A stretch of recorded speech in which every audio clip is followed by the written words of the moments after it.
ధృతరాష్ట్రుడు గాంధారి భుజం మీద చెయ్యేసి నడిస్తే ఆ గాంధారి చెయ్యి పట్టుకుని నడిపిస్తూ కుంతీదేవి కూడా వెళ్ళిపోయింది తపోవనానికి. అది అమ్మ ప్రేమ అంటే.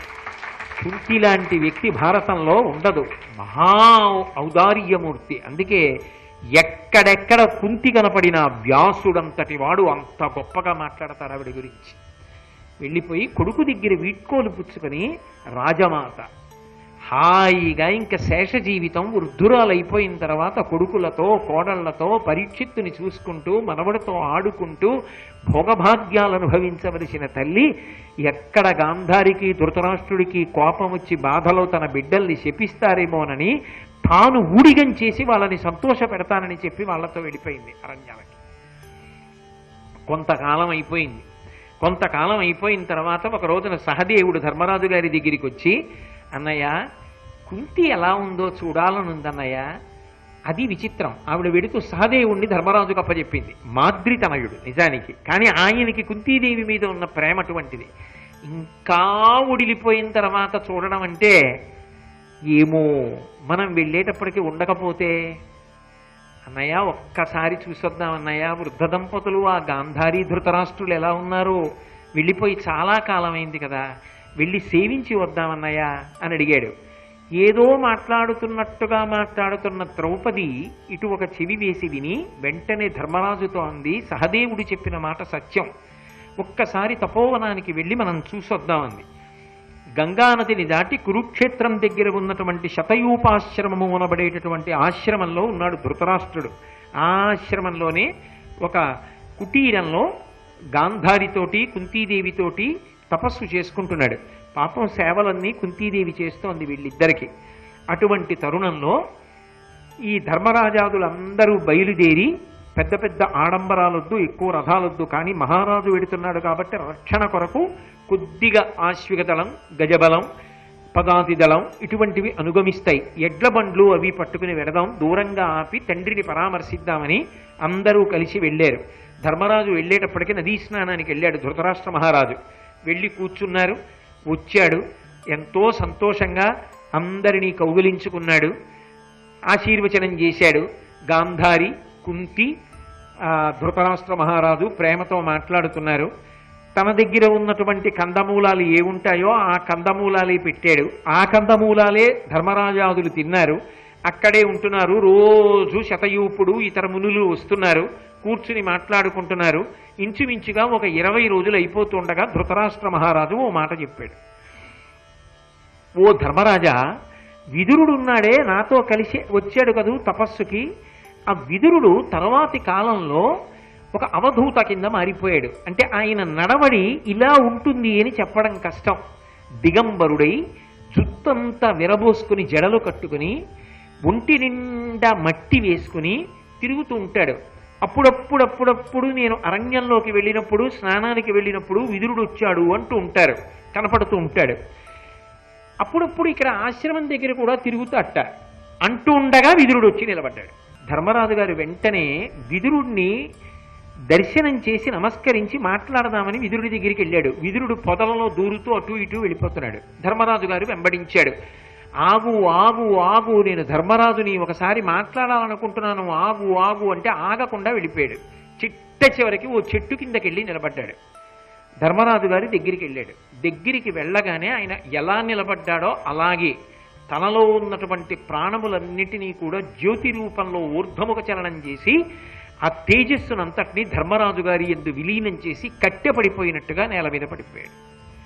వెంటనే ధర్మరాజు ఆయనకి అగ్ని సంస్కారం చేద్దామని ప్రయత్నం చేశాడు. పైనుంచి అశరీరవాణి పలికింది, ధర్మరాజా నువ్వు ఇటువంటి దోషభూయిష్టమైన పని చెయ్యొచ్చా? ఆయన అవధూతగా వెళ్ళిపోయాడు. అవధూతగా వెళ్ళిపోయిన వాడికి అగ్ని సంస్కారం లేదు కాబట్టి అలా వదిలిపెట్టేసేయాలి. ఇప్పుడు ధర్మరాజు తిరిగి వెళ్ళిపోయాడు. వెళ్ళిపోయిన తరువాత ఒక రోజున అకస్మాత్తుగా వ్యాస భగవానుడు వచ్చాడు. వచ్చాడు అంటే ఏదో ఉంది కదా కథలో. వ్యాసుడు వచ్చాడు. వచ్చి ధృతరాష్ట్ర మహారాజుని కుశలం అడిగాడు. ఏమయ్యా, గాంధారి మనసు ఉపశాంతి పొందిందా? మహాతల్లి కుంతి మీకు అలాగే సేవలు చేస్తోందా? నీ మనసు తపస్సు యందు నిలబడుతోందా? చించలత్వాన్ని తగ్గించుకుందా అని ప్రశ్నలు వేసి, వినుము, దీర్ఘ వైరవృత్తియు ద్రోహచింతనము లేక వాక్కు మనము ఒక్క చందమగుట సకల జనములకును బంధు సంపదాప్తి పరమ సాధనంబు. అద్భుతమైనటువంటి పద్యం. వ్యాస భగవానుడు చెప్పిన దాంట్లో జీవితంలో పాటించవలసినటువంటి గొప్ప సత్యములను ఆవిష్కరించాడు. ఒక వ్యక్తికి అశేషమైనటువంటి బంధుగణం, అభిమానులు, ఎందరికో ఆయన పరిచయం ఉండడం దేని వలన సంభవిస్తుందో తెలుసా? సంపత్తి అంటే ఆయనకి డబ్బు ఉండక్కర్లేదు, ఆయనకు అవసరం ఉందంటే ఆదుకునే వాళ్ళు చాలా మంది ఉంటారు. సంపత్తి, ఇంత పరిజనం, ఇంతమంది బంధువులు దేని వలన ఏర్పడతారో తెలుసా? దీర్ఘవైర వృత్తియు ద్రోహచింతనము లేక వాక్కు మనము ఒక్క చందమగుట. దీర్ఘవైర వృత్తి అది మనిషికి పనికిరాదు. తప్పు చేశాడు, అప్పటికి తప్పు చేశాడు అని నీకు ఆయన మీద వైరభావం ఉండొచ్చు, సాధ్యమైనంత తొందరగా దాన్ని వదిలిపెట్టేయాలి. వైరభావం మనసులో పెట్టుకోకూడదు. అయ్యా నా వలన పొరపాటు జరిగింది అని అవతల వ్యక్తి వచ్చాడనుకోండి, ఎంత పెద్ద పొరపాటు చేసిన వాడైనా క్షమించండి అన్న ఒక్క మాట అంటే వదిలిపెట్టేయాలి. కాబట్టి దీర్ఘ వైరవృత్తియు ద్రోహచింతనము, అవతల వాణ్ణి పాడు చేద్దామనే ద్రోహచింతన లేకుండా ఉండాలి. ద్రోహచింతన ఎందుకు వస్తుంది? అసూయలోంచి వస్తుంది. అటువంటి ద్రోహచింతనము లేక వాక్కు మనము ఒక్క చందమగుట. నోటితో ఏం చెప్తున్నాడో అదే మనసులో ఉండాలి. మనసులో ఏది సంకల్పం కలిగిందో అదే వాక్కుగా రావాలి. అలా అయిన నాడు ఆ వ్యక్తికి సంపద, బంధుబలము అపారమై ఉంటుంది. ఆ స్థితిని పొందుతున్నావా తపస్సు చేత? ఇది తపస్సు అంటే ముక్కు మూసు కూర్చొమ్మని కాదు. సుగుణములనబడేటటువంటి సోపానములలో పైకెక్కి తాను అంత పతాక స్థాయిలో వ్యక్తిత్వమును సంతరించుకోవడం. ఇంతకన్నా పర్సనాలిటీ డెవలప్మెంట్ ఎక్కడ ఉంటుందండి? కాబట్టి ఆ స్థాయికి ఎదగగలిగావా తపస్సు చేసి? ఓ ధృతరాష్ట్ర మహారాజా, నీకు ఒక విషయం తెలుసా అంటే చెప్తున్నాడు.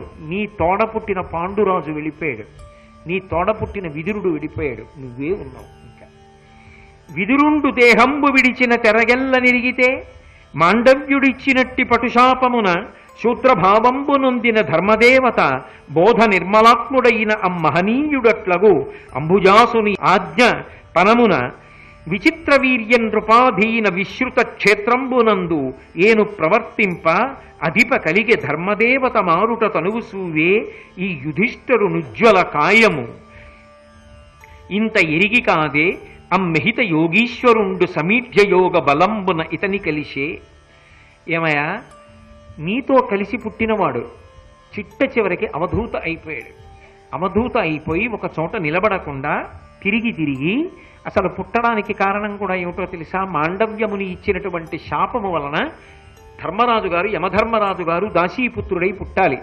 చతుర్ముఖ బ్రహ్మగారు నన్ను ఆదేశించిన కారణం చేత ఆయన పుట్టడానికి మార్గాన్ని సుగమం చేయమని నన్ను అడిగితే అంబిక యొక్క దాసికి నాకు ఒక రీతిలో ప్రవర్తించవలసినటువంటి స్థితి ఏర్పడితే దాని వలన ఆ యమధర్మరాజు గారి యొక్క అంశ అయినటువంటి విదురుడు ఈ భూమి మీద జన్మించాడు. చిట్ట చివరికి అవధూత అయి ధర్మరాజు గారి యందు తేజము కలిసిపోయింది. అది కలిసిపోగానే ధర్మరాజు యొక్క తేజస్సు పెరిగిపోయింది, ఆయన యొక్క పటుత్వం పెరిగిపోయింది. ఆ స్థితిలో వెళ్ళిపోయాడయ్యా. నీకు ఒక మాట చెప్పనా? ఇదంతా కూడా ధర్మ సంస్థాపనార్థం వచ్చినటువంటి అంశాలు. ఓ ధృతరాష్ట్ర మహారాజా, నువ్వు ఒక గంధర్వ మహారాజువు, ధృతరాష్ట్రుడిగా వచ్చావు. పాండురాజు మరుత్తుల యొక్క అంశలో వచ్చినవాడు. ద్వాపర యుగాధిష్టాన పురుషుడే శకునిగా వచ్చాడు. కలిపురుషుడు దుర్యోధనుడిగా వచ్చాడు. వాయువు భీముడిగా వచ్చాడు. అశ్వనీ దేవతలు నకుల సహదేవులుగా వచ్చారు. ఇంద్రుడు అర్జునుడిగా వచ్చాడు. సూర్యుడు కర్ణుడిగా వచ్చాడు. చంద్రుడు అభిమన్యుడిగా వచ్చాడు. బృహస్పతి ద్రోణాచార్యులుగా వచ్చాడు. రుద్రాంశ సంభూతుడై అశ్వత్థామ వచ్చాడు. ఇలా వీళ్ళందరూ కూడా అనేక అంశాలలో వచ్చి రాక్షసాంశల ఎందున్న వాళ్ళందరూ దుర్యోధనుణ్ణి చేరారు. ధర్మ సంస్థాపనార్థమై జరిగిన కురుక్షేత్ర యుద్ధ భూమిలో అవతల అధర్మపక్షం అంతా కూడా పడిపోయింది. కాబట్టి ఈ ధర్మ తెరుగు తెలుసుకోవయా అని నీకేదైనా వరం ఇస్తాను కోరుకో అన్నాడు ధృతరాష్ట్రుడు. అంటే ధృతరాష్ట్రుడు అన్నాడు, నాకు ఏ వరమొద్దు, మీ వంటి మహాపురుషులు నన్ను చూడ్డానికి వచ్చారే అది చాలు, ఇంకా నాకు ఏ వరాలు కోరుకోవాలని లేదు, నాకు అక్కర్లేదన్నాడు. నీ మనసు మెచ్చుకున్నాను, నీలో బాగా మార్పు వచ్చింది. కాదు కాదు నాకు ఇవ్వాలనిపిస్తోంది, ఏదైనా ఒక్క వరం అడుగన్నాడు. అంటే ధృతరాష్ట్రుడు అన్నాడు, నా కొడుకు దుర్యోధనుడు మరణించాడు కదా, అతని సోదరులు 99 మంది చచ్చిపోయారు కదా, మహానుభావుడు శాంతనవుడు భీష్ముడు పడిపోయాడు కదా, ద్రోణుడు పడిపోయాడే, కర్ణుడు పడిపోయాడే, ఎంతమంది మహావీరులు పడిపోయారు నా కొడుకు చేసినటువంటి దౌర్భాగ్యానికి. వాడి వైపు పోరాడక తప్పక పోరాడి పడిపోయారే ఇంతమంది, ఈ పడిపోయిన వాళ్ళందరూ ఏ లోకాల్లో ఉన్నారు అని అడిగాడు. అడిగితే విచిత్రం ఏమిటంటే ఆయన గాంధారి వంక చూశాడు. గాంధారి నాకు కూడా అది తెలుసుకోవాలనుంది అంది. నోరు విప్పి అడగదు పిచ్చి తల్లి. కుంతి వంక చూశాడు. కుంతి అప్పుడు కర్ణుని యొక్క పుట్టుకనంతటినీ చెప్పింది. కర్ణుడి యొక్క పుట్టుక అంతా చెప్పి ఆ కర్ణుడు ఏమయ్యాడు అని అడిగి కన్నుల నీరు పెట్టుకుని నమస్కరించి, మా బావగారు ధృతరాష్ట్రుల వారు కోరుకున్న కోరిక తీర్చండి, ఎవరెక్కడ ఏ లోకానికి వెళ్ళారో చెప్పండి అంది. ఆయన దగ్గర ఆ సమయంలో వ్యాసుడి దగ్గర సభర్తృకలై అంటే భర్తలు ఉన్నవాళ్ళు కొంతమంది ఉన్నారు, చాలామంది భర్తృహీనలు. కురుక్షేత్ర యుద్ధంలో భర్తలు చనిపోతే తెల్లబట్ట కట్టుకుని పాపట తీసుకోకుండా తలదువ్వుకున్నటువంటి విధవలు ఎందరో ఉన్నారు. కాబట్టి వీళ్ళందరికీ కూడా ఓసారి చూడాలని అనిపించింది. ఇది మహాభారతానికి అంతటికీ కూడా పతాక స్థాయి ఘట్టంగా చెప్తారు. వ్యాసుడు అన్నాడు, మీ అందరికీ మీ వాళ్ళని చూడాలనుంది, రేపు ఉదయం గంగా నదికి రండి, నేను స్నానం చేసి మీ వాళ్ళందరినీ పిలుస్తాను, వస్తారు చూద్దురు గాని. చూడ్డం కాదు, ఒకరోజు వాళ్ళు మీరు కలిసి ఉండగలిగిన అవకాశం ఇస్తానన్నాడు. ఏమిటి ఇందులో? వ్యాసుడు తన గొప్పతనాన్ని చెప్పడం కాదు, భారతీయ సనాతన ధర్మమునకు ప్రాణప్రదమైన సిద్ధాంతము పునర్జన్మ. జీవుడు శరీరాన్ని విడిచిపెట్టి మళ్ళీ ఇంకొక శరీరంలోకి వస్తాడు చేసిన పాపపుణ్యముల ప్రకారం. ఆ పాపపుణ్యములను కొంతకాలం అనుభవించడానికి దానికి తగిన లోకాల్లో నివాసం చేస్తాడు. ఇప్పుడు అసలు సనాతన ధర్మము యొక్క వెన్నుపావుని నిరూపిస్తున్నాడు వ్యాసుడు. అది నిజమే, వేదం చెప్పింది, ఇందులో అనుమానం లేదు. ఇక్కడ శరీరం విడిచి వేరు లోకాలకి వెడతావు నువ్వు చేసిన పాపపుణ్యాలకి. ఏ ఏ లోకాలకు ఎవరెళ్ళారో వాళ్ళని పిలుస్తాను రమ్మన్నాడు. అందరూ బయలుదేరి వెళ్ళారు. ధృతరాష్ట్రుడు, గాంధారి అందరూ వెళ్ళారు. ధృతరాష్ట్రుడు ఏం చూస్తాడు అంటే దివ్య దృష్టిని ఇచ్చాడు చూద్దువుగాని మరి. అందరూ స్నానం చేసి నించున్నారు. ఇవాళ కాదు రేపు చూపిస్తానన్నాడు. బాల్యచేష్ట అంటే మహాజ్ఞానుల యొక్క ప్రవర్తనలో పసిపిల్లల చేష్టితములు ఉంటాయి. బాలురలా ప్రవర్తిస్తారు. 1 సంవత్సరం గడిపినట్టు గడిపారు ఇంకొక రోజు గడవడానికి. ఆయన మరునాడు ఉదయం మళ్ళీ గంగా స్నానానికి వెళ్ళాడు. వెళ్ళినప్పుడు వీళ్ళందరూ కూడా వెళ్ళి గబగబా గంగానదిలో స్నానం చేసి నించున్నారు. ఆయన ఒక్క సంకల్పం చేశాడు.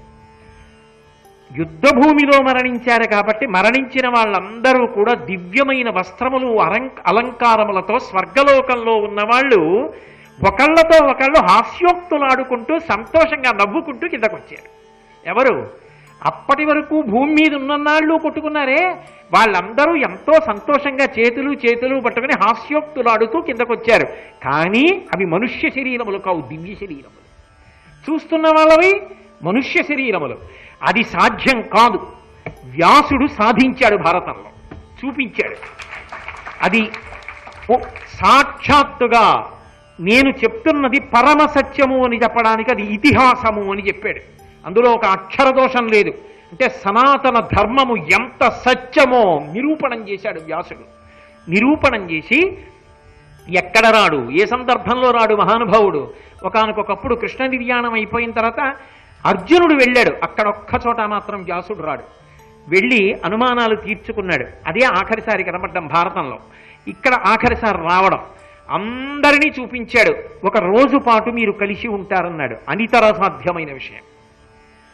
దివ్య శరీరములతో స్వర్గలోకవాసం చేస్తున్న వాళ్ళు, మనుష్య శరీరంతో ఆయుర్దాయం ఉండి భూమి మీద ఉన్నవాళ్ళు కలిసి 1 రోజు గడిపారు. కర్ణుడితో కుంతి, దుర్యోధనాదుల్ని చూసుకుని ధృతరాష్ట్రుడు, గాంధారి పొంగిపోయారు. మరునాడు ఇంకొక గొప్ప అవకాశం ఇచ్చాడు. భర్తలు లేక విధవలై ఉన్న వాళ్ళెవరో వాళ్ళు భర్తలతో అనుగమించి వెళ్ళిపోదామనుకుంటే గంగలో స్నానం చెయ్యండి అన్నాడు. గంగలో స్నానం చేసి మునకలు వేసిన తరువాత వాళ్ళు శరీరములు విడిచిపెట్టి భర్తలతో వెళ్ళిపోయారు.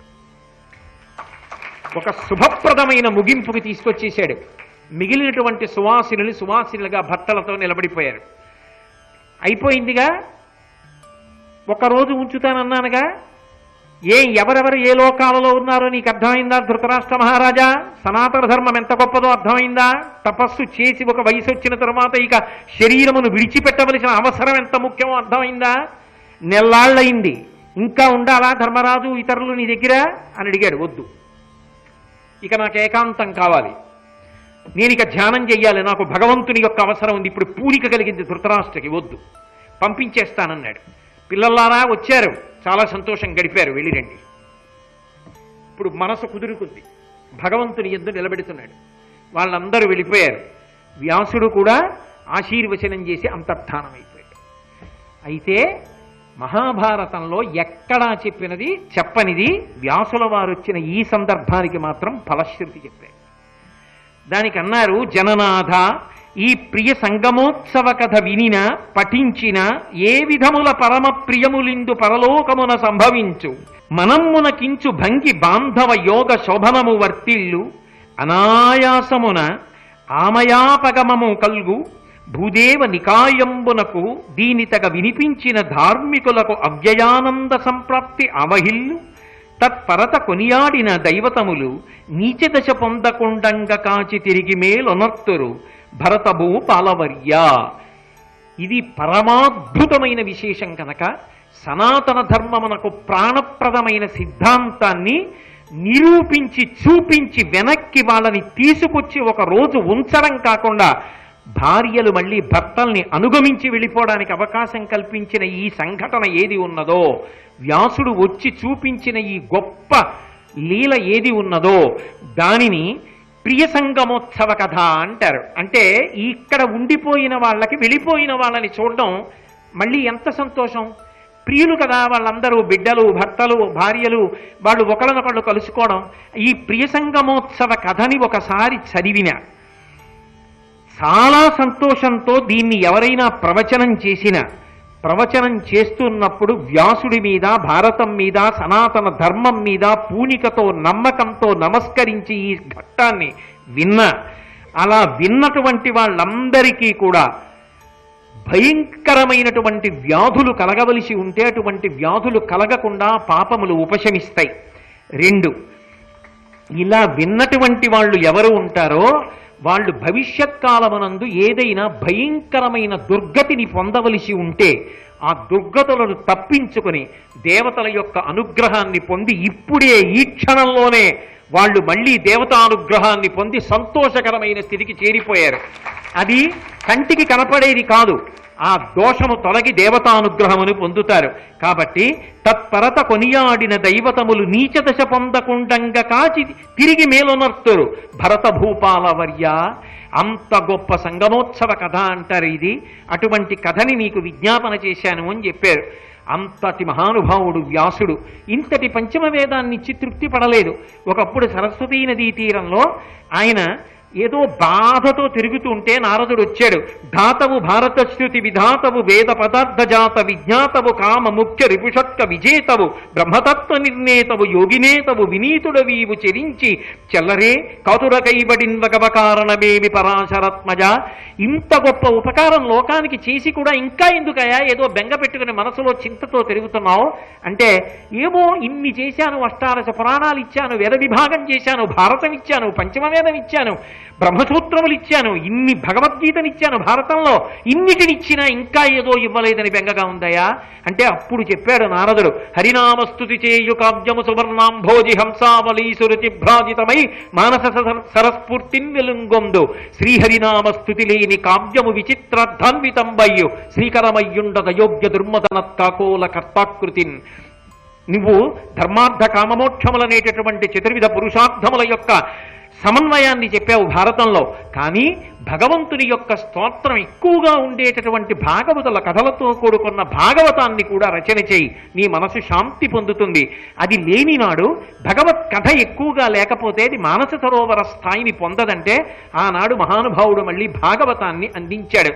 అందుకే అపశబ్దంబుల కూడియున్ హరిచరిత్రాలాపనముల్ సర్వపాప పరిత్యాగము చేయుకావున హరిన్ భావించుచున్ పాడుచున్ అశ్రాంతంబుల వీనులను వినుచు కీర్తించుచున్ తపసుల్ సాధులు ధన్యులవుదురు కదా తత్వజ్ఞ చింతింపుమా.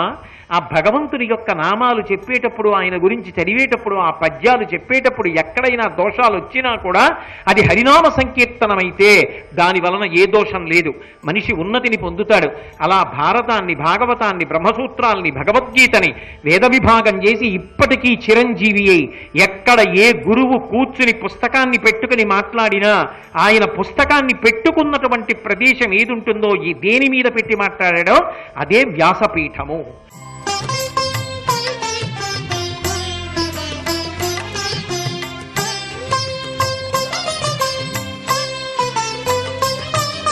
సర్వం శ్రీ ఉమామహేశ్వర పరబ్రహ్మార్పణమస్తు.